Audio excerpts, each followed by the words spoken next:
Hi, as simple as a game of Uno might be, or as complicated as a game of Resident Evil on a video game would be, gaming can have its own common mistakes on whichever platform you choose. I am here to talk about common mistakes I encounter in my daily life on a slot machine. As we're growing up, or as we get older, we will encounter going into a casino or a gaming facility. If we haven't encountered it yet, pretty sure some of us will eventually get to one point that will, at one point of our lives, will get there. I've worked as a slot attendant for almost 3 years, 3 years in October, if I recall correctly, and mistakes are commonly made. At least the ones that I encounter daily are about denomination and about minimum bet rules. So to start off with denomination it's always the credit value. So for example, if I insert a $10 bill at a $2 denom machine, the credit meter will show 5 because for every $2 it's equivalent to 1 credit. Take for instance these Lightning Link machines. You can see right there they're multi-denom. As a matter of fact, most modern machines are now multi-denom, meaning you can choose how much you want your credit to be valued as. That way you can either bet higher or lower depending on how lucky you're feeling, A lot of common mistakes also are made in the gaming world of slots, is that while playing, you're not betting your minimum bet requirement, which is meaning, for example, if you stop me and tell me like, hey, I got this winning combination, and I look at it, I'm like, yes, that does look like a winning combination. However, if you look at the rules, it says you have to be betting a minimum of 125 cents, for example, and you're betting 75. So you're farly short 50 cents, unfortunately. Therefore, you did not win your free games or win whatever the payout amount was. An example that I have right here is this bonus time machine right here. Let's say right here, if you get the 10 times, winning the progressive of $10,000 right here, but you're only betting 2 credits, you do not get this, unfortunately, because since you're only betting 2 credits, you are only getting what's in these 2 rectangles.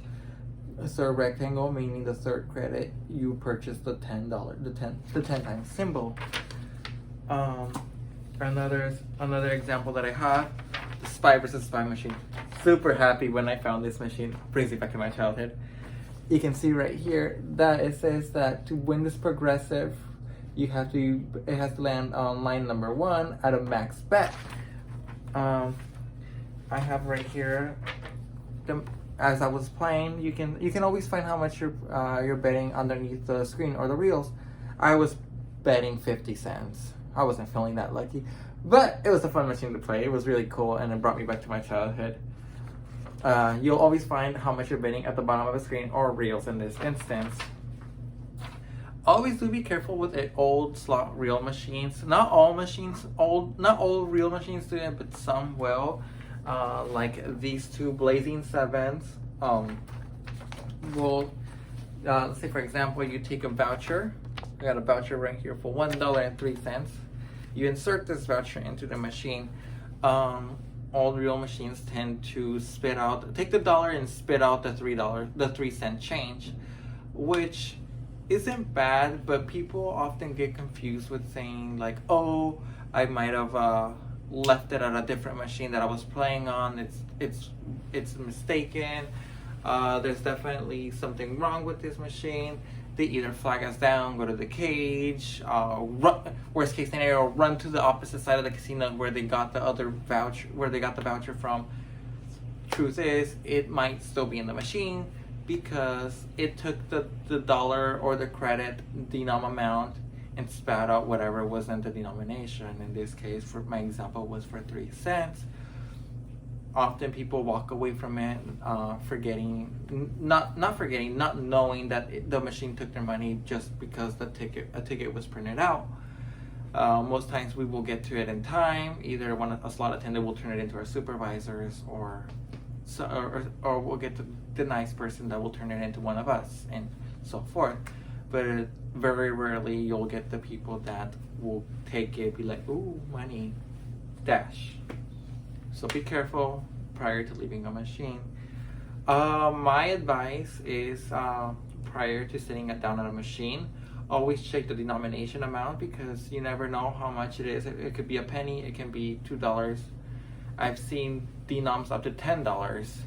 So always be careful how much the denomination is. Maybe somebody was betting higher, was feeling lucky prior to you. Check how much the minimum bet is, and how much the minimum bet would be for free games, or for X amount of pay, or just look at the pay table in general to match how much you're betting. And lastly, always please do double check your machine, making sure your credit meter reads 0 before leaving the machine. That way you know that you're not leaving anything behind. As a gamer myself, I do tell you, do have fun. You're there to have fun, have a good time. Have fun, gamble responsibly, and most of all, just best of luck out there, you know?